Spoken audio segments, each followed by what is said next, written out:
Boa noite, gente. Tudo bem com vocês?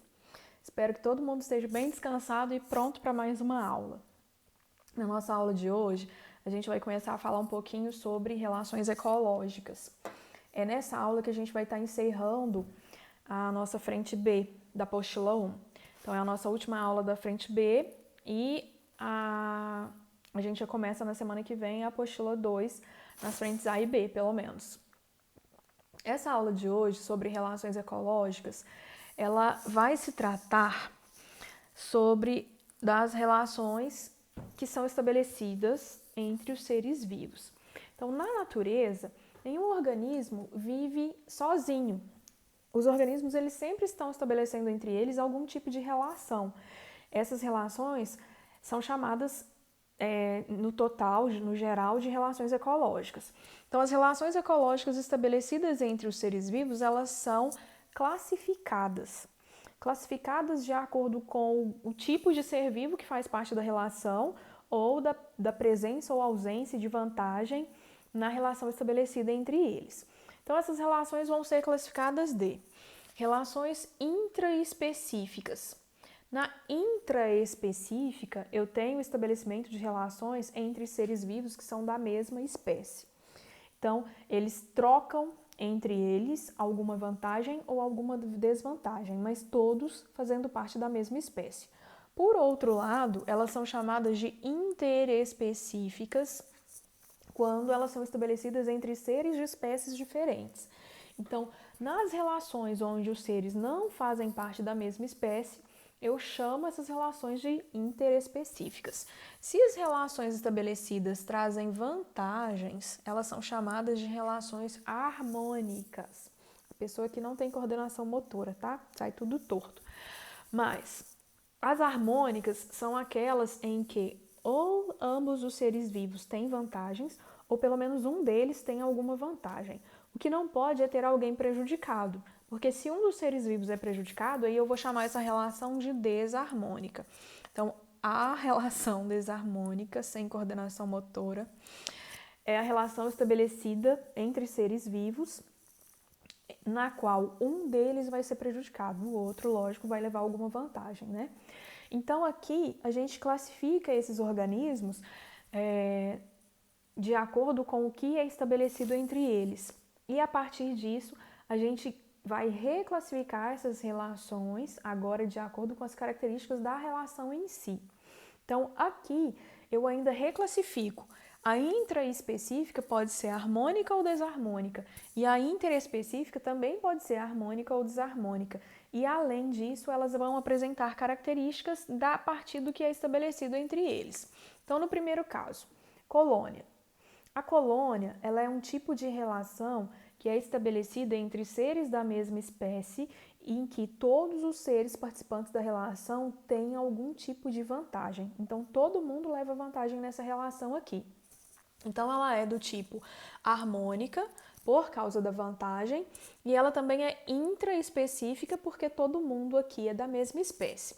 Nas colônias, os organismos que fazem parte, eles apresentam uma dependência física. Então, o que acontece aqui?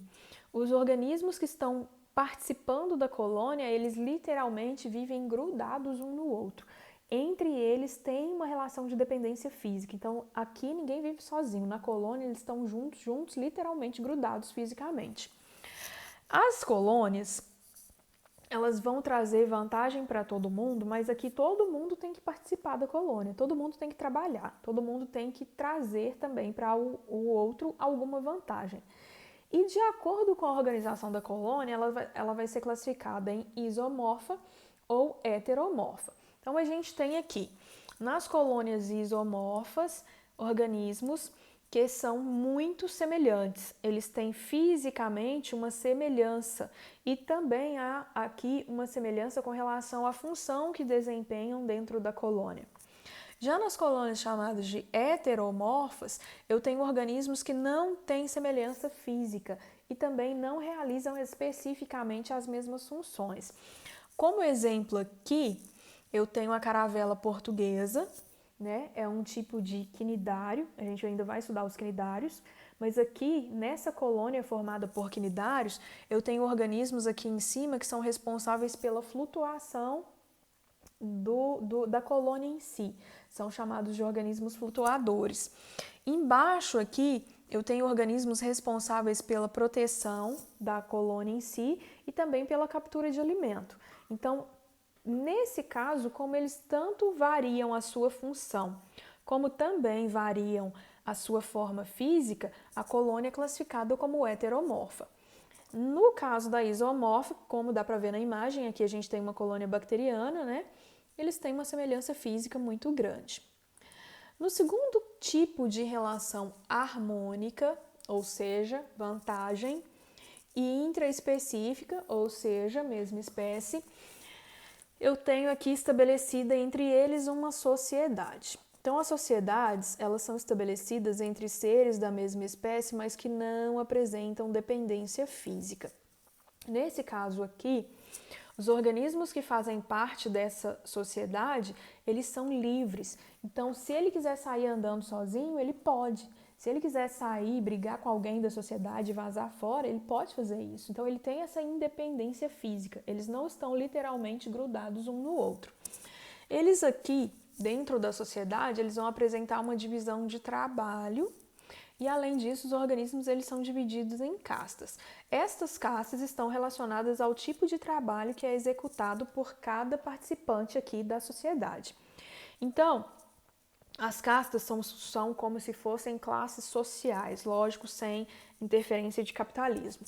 Mas as castas definem que tipo de trabalho o organismo participante da colônia vai executar. Então, a gente tem sociedades. A gente tem sociedades aqui formadas por abelhas, no caso da imagem aqui a sociedade é formada por cupins, eu tenho sociedades formadas por formigas. Então, na sociedade, por exemplo, das abelhas, que é a mais comumente citada e cobrada, eu tenho a abelha rainha, que é responsável pela reprodução, então sua única função é reproduzir, ela comanda, né, toda a colmeia, gerando novos descendentes. Eu tenho dentro da colmeia os zangões, que também são única e exclusivamente para reprodução, eles morrem inclusive após se reproduzirem, e eu tenho as abelhas operárias. As abelhas operárias são responsáveis por todo o trabalho que é realizado dentro da colmeia. A alimentação das novas abelhinhas que estão nascendo, a limpeza, a produção do mel, a busca por alimento. Então, elas é que são responsáveis por tomar conta da sociedade em si. Cada sociedade vai apresentar as suas castas com a sua divisão de trabalho. E aí, todo mundo trabalhando traz vantagem para todo mundo. Eles são organizados, mas com vantagens para todos. Agora a gente vai passar para as relações ainda harmônicas. No entanto, a pessoa não tem coordenação motora nenhuma, mas tudo bem. Essas aqui são chamadas de interespecíficas. Então, agora, as relações estabelecidas aqui, elas são entre seres de espécies diferentes. Nesse caso, ainda há vantagem. No caso dessa primeira aqui que a gente vai ver, por exemplo, ambos são beneficiados. Então, são seres de espécies diferentes, mas todo mundo vai ser beneficiado. A relação é a protocooperação. O que acontece na protocooperação? Eu vou unir dois seres diferentes. No caso da primeira imagem aqui, eu tenho um caranguejo. Esse caranguejo coloca sobre o seu dorso, ele usa aqui para sua proteção um caracol, né? Ele pega a carapaça de um caracol, coloca sobre o seu corpo e em cima da carapaça ele coloca uma anêmona, né? As anêmonas são quinidários e os quinidários, eles são organismos que provocam queimaduras urticárias. Eles têm células responsáveis pela sua proteção que queimam ou paralisam outros animais. Então, o que o caranguejo faz? Ele coloca a anêmona aqui sobre o seu corpo para sua proteção. Isso evita que ele seja predado. O caranguejo ganha proteção e a anêmona, o que ela está ganhando aqui? As anêmonas, elas são imóveis, então elas não têm capacidade de locomoção. Ao estarem sobre o corpo do caranguejo, elas ganham locomoção e isso facilita a sua captura de alimento, né? Elas são organismos que são carnívoros, então elas conseguem se alimentar melhor estando sobre o corpo do caranguejo. Além disso, elas também podem usar os restos de alimentos do caranguejo como seu alimento. Então aqui eu tenho seres de espécies diferentes, não existe dependência física. Quando o caranguejo quiser, ele se livra da anêmona, ele pode tirar ela do seu corpo, mas todos os dois aqui têm alguma vantagem na relação. Outro exemplo aqui, ó, é o que acontece entre crocodilos ou jacarés e pássaros. No caso aqui, o pássaro está aqui dentro da boca desse jacaré e ele faz a limpeza dos dentes do jacaré. Os restos de alimento que o jacaré não consegue remover, o pássaro usa como alimento para ele. Então, o jacaré está ganhando a limpeza dos seus dentes, da sua arcada dentária, o pássaro está ganhando comida e todo mundo sai feliz da relação. A protocooperação ela existe também entre alguns outros animais e outras espécies de pássaros, por exemplo, bois, que tem algumas espécies de gnus, que são pássaros que sobem no dorso do boi e se alimentam de carrapatos, por exemplo. O boi fica livre do carrapato e a ave consegue se alimentar. Então, é um outro exemplo de protocooperação. Então, o que vocês vão lembrar da protocooperação? A protocooperação é uma relação harmônica na qual todo mundo tem vantagens, onde eu tenho seres de espécies diferentes participando da relação e que não existe entre eles uma dependência física. O pássaro aqui, quando ele quiser, ele vai voar. O caranguejo, quando quiser, fica livre da anêmona, então não existe dependência física entre eles. A nossa próxima relação ela é chamada de comensalismo. O que eu tenho no comensalismo? Como o próprio nome diz, ó, comensalismo lembra de comida, né? Então é uma relação alimentar. No caso da relação de comensalismo, ela é harmônica, mas apenas um dos seres que participam da relação tem vantagem aqui. Então, um é beneficiado e o outro não vai ser nem beneficiado nem prejudicado. Por isso, ela é classificada como uma relação harmônica. Ela é do tipo interespecífica também, então são seres que são de espécies diferentes. Como funciona o comensalismo? No comensalismo, eu tenho dois organismos aqui de espécies diferentes, né? O peixe rêmora, que é esse pequenininho que está aqui embaixo, e o tubarão. O que acontece? O tubarão, ele se alimenta e quando ele vai se alimentar, alguns restos de alimento se soltam do seu prato principal e servem de alimento para o rêmora.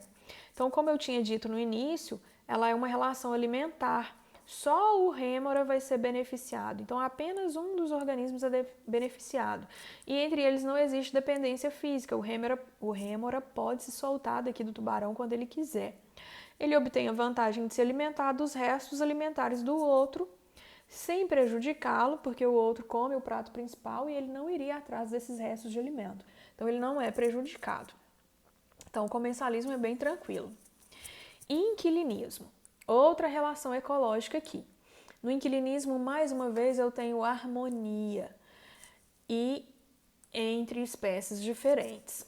Aqui também, um dos organismos somente vai ser beneficiado e o outro não vai ser prejudicado, já que a relação é harmônica.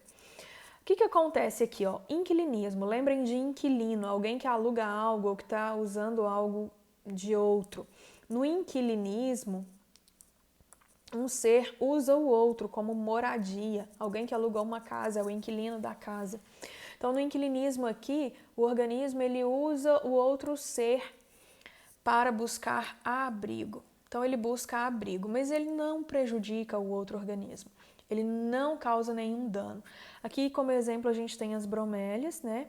No caso das bromélias, são duas fotos aqui de bromélias, elas crescem sobre o tronco de outras árvores para buscar luminosidade solar. Elas têm raízes adaptadas para conseguirem a água da umidade atmosférica, então eles tiram a umidade do ar para sobreviver e buscam luz solar para fazer fotossíntese. Eles não prejudicam a árvore ou onde eles se localizam, onde crescem. Eles não tiram nenhuma vantagem, apenas a localização, apenas o abrigo. Isso acontece também, por exemplo, com as orquídeas, né? Então, muita gente acredita que as orquídeas sejam parasitas. Errado, orquídeas não são parasitas. Essas plantas aqui, elas são chamadas de epífitas. Então, elas usam outras plantas para se abrigarem sem causar nenhum prejuízo. No reino animal, o inquilinismo ele acontece no ambiente aquático, entre uma espécie de pepino do mar, que é um tipo de equinodermo, e uma espécie de peixe, que é um peixezinho, o peixe chamado de peixe-agulha. O peixe-agulha ele consegue viver dentro do pepino do mar, buscando apenas abrigo e proteção sem causar prejuízo ao pepino do mar. Então, na vida animal também existe o inquilinismo. Eu não achei nenhuma imagem legal para colocar aqui para vocês, mas é um exemplo também de equilinismo. Bom, mutualismo. O mutualismo é outra relação ecológica harmônica, vantagem interespecífica, seres de espécies diferentes. Aqui, no caso do mutualismo, existe uma dependência física obrigatória. Então, quem participa dessa relação aqui, obrigatoriamente, tem que estar fisicamente unido. É o mesmo caso lá da colônia. E aqui, todo mundo tem vantagem. Então, as relações ecológicas com dependência física, geralmente, elas trazem vantagens para ambos, tá? Os exemplos que a gente tem aqui são dos líquens, né? A gente já estudou líquens. Eu falei para vocês sobre os líquens quando nós estudamos os fungos. Então, no líquen, eu tenho uma associação aqui entre algas e fungos, ou cianobactérias e fungos. No caso aqui, as algas, elas são dependentes do ambiente aquático para sobreviver. Mas quando elas se associam com o fungo na formação do líquen, ela consegue viver em ambientes úmidos ou ambientes secos, porque o fungo ele traz umidade para a alga.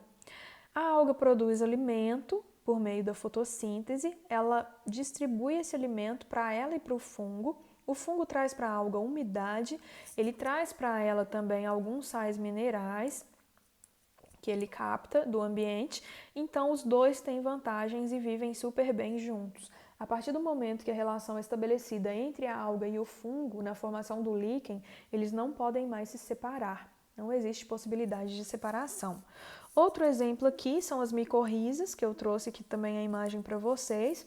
Nas micorrizas a gente tem uma relação entre fungos e raízes de plantas, né? A planta faz fotossíntese e distribui os nutrientes entre ela e o fungo. O fungo aumenta a captação de sais minerais e às vezes também de água para a planta. Então, vantagens para ambos. No caso também existe uma dependência física, então eles não se separam a partir do momento que se estabeleceu. Bom, aqui, apesar de estar escrito relação harmônica interespecífica, não existe um nome específico para a relação estabelecida.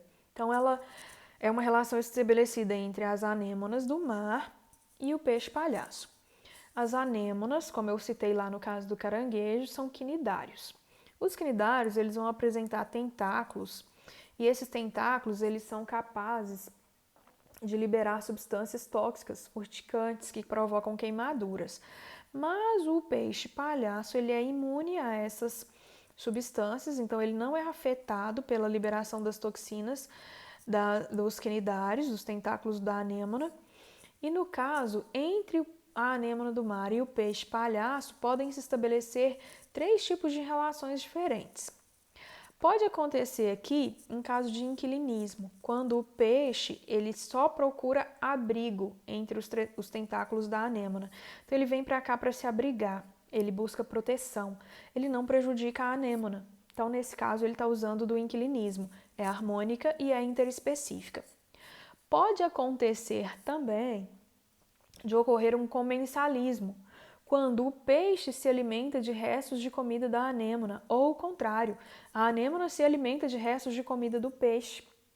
Nesse caso, quando um come restos de alimento do outro, ocorre o comensalismo, que também é harmônico e interespecífico.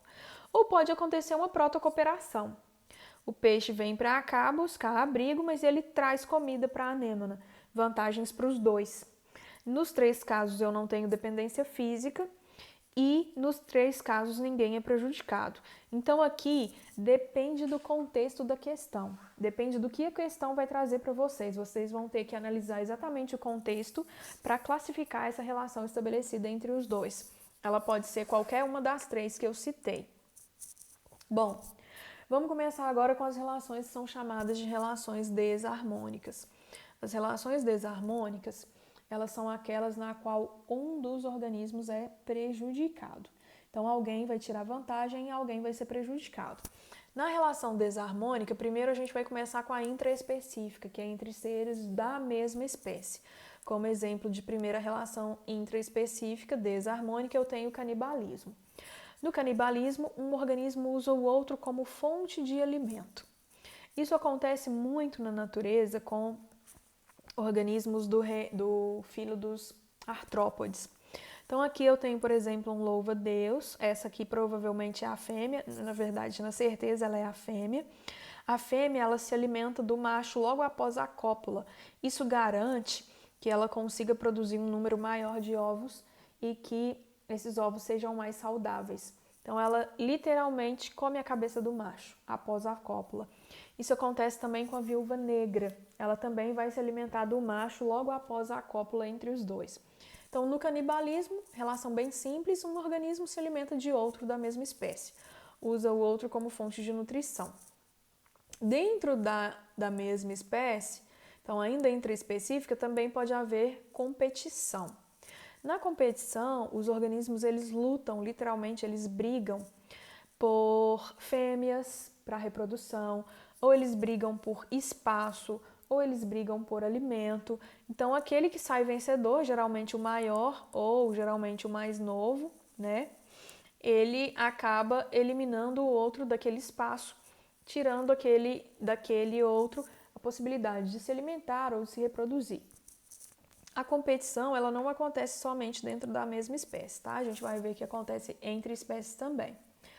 Bom, outro caso de relação desarmônica, mas agora interespecífica, entre espécies diferentes, é o predatismo. O que eu tenho no predatismo?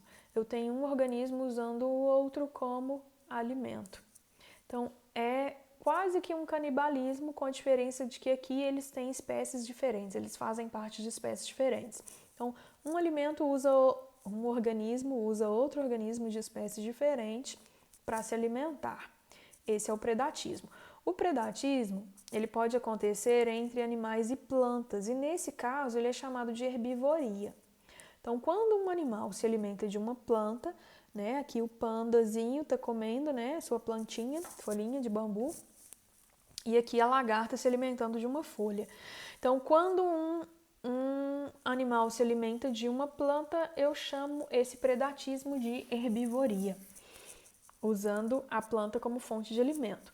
Como eu disse para vocês, a competição ela pode ser interespecífica, então os organismos de espécies diferentes também competem entre si pelos mesmos motivos, tirando apenas o fator reprodução. Então eles podem competir por abrigo, por espaço ou por alimento. Para reprodução não, porque espécies diferentes não reproduzem, né? No caso aqui do exemplo de competição, né, a gente tem aqui um leão com a sua presa, e aqui eu tenho uma hiena querendo roubar a comida do leão. Eles vão competir por esse alimento. Geralmente eles brigam, né? Desculpem, uma leoa, tá, gente? É uma leoa aqui na imagem. Ou um leão. Cadê a juba? Bom, agora eu fiquei na dúvida. Mas tudo bem. O importante é vocês saberem que aqui a gente tem seres de espécies diferentes e que esses organismos estão competindo por alimento. Podem competir também por abrigo, por água, enfim. Essa daqui é a relação de parasitismo. No parasitismo, eu tenho um organismo usando o outro como fonte de alimento e abrigo. Então, aquele que leva a desvantagem, que está sendo usado como alimento e abrigo, é chamado de hospedeiro. Aquele que leva a vantagem é o parasita. No caso da imagem aqui, a gente tem uma tênia, né? A tênia vive dentro do nosso intestino, dentro do intestino humano. Na fotografia aqui ela está mais clarinha, quase que meio que transparente dentro do intestino de alguém. Nós servimos como hospedeiros e a tênia é o parasita. Esse parasita vive dentro do nosso corpo, então ele é classificado como um endoparasita. Dentro do seu corpo, ele tira de você os seus nutrientes e também vive aí dentro.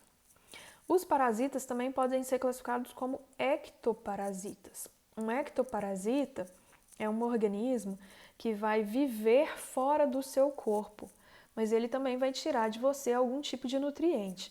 Os ectoparasitas são, por exemplo, as pulgas, os carrapatos, os piolhos, né? Eles vão tirar algo de você e ainda vão viver por fora do seu corpo. E com relação ao parasitismo, nós ainda temos os hemiparasitas. No caso do hemiparasita, eu tenho organismos que vão estar usando outro organismo para tirar alguma vantagem ou para completar parte da sua nutrição. Então, vamos pegar como exemplo aqui uma planta que ela cresce sobre outra planta de espécie diferente, né? E sob essa outra planta, ela consegue retirar dela água e sais minerais, e a partir dessa água e sais minerais que ela tira da planta que ela está crescendo, ela consegue realizar a sua fotossíntese e produzir o seu próprio alimento. Então, no caso do hemiparasita, ele não vai roubar diretamente a matéria orgânica que a planta produziu pela fotossíntese, mas ele retira a água e sais minerais que a planta absorveu pela raiz, e a partir disso ele faz a sua própria fotossíntese. É um tipo de cipó que cresce sobre outras espécies de plantas, ele não tem raiz e por isso ele suga da outra planta a água e os sais minerais que ela tirou do solo. E para finalizar, a gente tem um tipo de desarmônica interespecífica que é chamada de amensalismo. No caso do amensalismo, existe uma certa discussão, ela quase não cai, inclusive, sobre o fato dela ser desarmônica ou não. Mas a maioria dos livros classifica como desarmônica. No caso, eu tenho dois seres de espécies diferentes. Aqui eu tenho um fungo, nessa mancha branca, né, que é o penicílio, e eu tenho uma colônia bacteriana, no caso, uma colônia de estafilococcus. O penicílio, ele produz uma substância, né, que a gente conhece como penicilina, que é responsável por inibir o crescimento bacteriano, porque é tóxico para a bactéria, então ele acaba matando a bactéria. Então, o fungo produz uma substância que impede o crescimento e a reprodução de outra espécie, que é uma bactéria no caso. Nesse caso, quando um organismo produz substâncias que prejudicam o crescimento ou que levam à morte de outro organismo, essa relação é chamada de amensalismo. O fungo não tirou vantagem, entre aspas, né? Ele conseguiu aqui espaço, ele está conseguindo aqui nesse meio de cultura alimento para ele poder crescer, mas para ele conseguir isso, ele teve que eliminar a bactéria. Então, entre aspas, ele tira uma vantagem sim da morte do outro. Por isso, essa relação pode ser classificada como desarmônica. O amensalismo vocês vão conhecer também como, pode aparecer também como antibiose. Então, o amensalismo ou antibiose, que é quando alguma substância é produzida para gerar desvantagem em outro organismo. Bom, vamos finalizar a aula com as adaptações que os seres vivos podem apresentar no ambiente para conseguirem sobreviver. Primeiro caso de adaptação de organismos é a camuflagem. Aqui vocês estão vendo uma espécie de borboleta que está camuflada no tronco de uma árvore. Então, na camuflagem, o organismo ele é selecionado pelo ambiente, né? Isso aqui acontece por meio da seleção natural, que a gente vai estudar em evolução. Então, selecionado pelo ambiente, ele consegue sobreviver melhor se camuflando aqui na natureza. No caso aqui, ó, a gente tem uma corujinha que está de olhos fechados e ela está escondidinha aqui no tronco da árvore. Então, eles conseguem, por serem muito parecidos com algo que já está presente na natureza, se protegerem ou ganhar vantagens, né, no seu processo de predação. Então, ele camuflado aqui, ele fica escondidinho, é mais fácil para ele capturar uma presa, para ela, a coruja. Outra forma de adaptação é o mimetismo.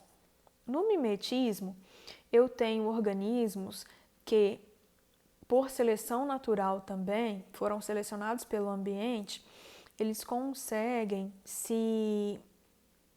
serem extremamente semelhantes a outros organismos que trazem algum tipo de vantagem à sua sobrevivência. Então, o mimetismo ele pode ser classificado como um mimetismo milleriano. No mimetismo milleriano, uma espécie ela acaba sendo muito semelhante a outra espécie que não vai ter um sabor tão agradável, que não vai ser tão comestível. E neste caso, o mimetismo traz a vantagem porque assim essa espécie não é predada.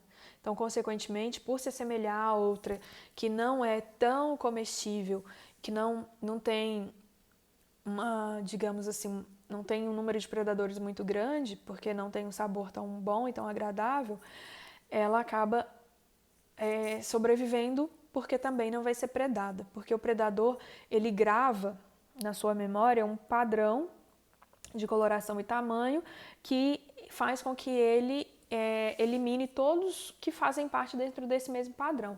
Então ela, por ser muito semelhante, ela sobrevive também, ela é evitada pelo predador. Ou o mimetismo ele pode ser chamado de mimetismo batesiano. No caso também eu tenho espécies que se assemelham muito e por apresentarem algum tipo de toxicidade, que também torna o seu sabor desagradável, ela vai ser evitada de ser predada. Então ela não vai ser predada porque ela ficou muito parecida com outra que não tenha a mesma característica, quer dizer, que não é tão predada por um organismo, por um ser vivo. Bom, o mimetismo ele pode ser chamado ainda de mimetismo agressivo quando a espécie ela se assemelha a alguma que tem algum tipo de ferrão ou algum tipo de toxina, né? Então aqui a gente tem rainha, operária e zangão. O zangão não tem ferrão, a operária tem. Ele é semelhante à operária em tamanho, em formato, em cor e, consequentemente, todo mundo vai evitar o zangão com medo do ferrão que ele não tem, que está presente só na operária. Então, nesse caso, o mimetismo é chamado de mimetismo agressivo.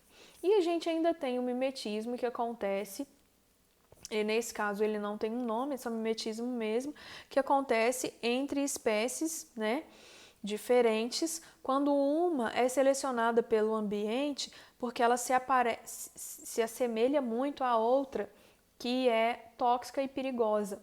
Então, no caso aqui, a gente tem a coral verdadeira, que é a primeira, né? Ela tem um padrão de coloração laranja, preto, o amarelado, preto, laranja.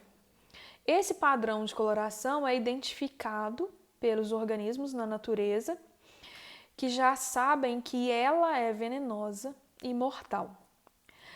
Eles evitam essa cobra por medo de serem picados por ela e serem mortos por ela, predados por ela. Essa daqui, ela tem um padrão que é o vermelho ou laranja, preto, branco, preto, laranja. É muito semelhante ao padrão da coral. Aqui, essa semelhança entre as duas faz com que essa daqui, que não é venenosa, né? No caso ela é uma coral falsa, ela que não é venenosa, ela apresente uma sobrevivência maior, porque quem evita essa daqui por medo de ser predado e envenenado, vai evitar essa daqui também, que é a coral falsa. Há vários tipos e vários padrões diferentes de corais falsas que estão sobrevivendo na natureza graças à fama, né, da coral verdadeira. Então, é um tipo de mimetismo também que vai garantir para esses organismos a sua sobrevivência. Bom, a nossa aula finaliza aqui. Essa aula ficou um pouquinho grande, o assunto é um pouquinho extenso. Espero que vocês tenham entendido tudo. Realizem a lista de exercícios e os exercícios complementares da aula. Beijo no coração de todo mundo e até a nossa próxima aula.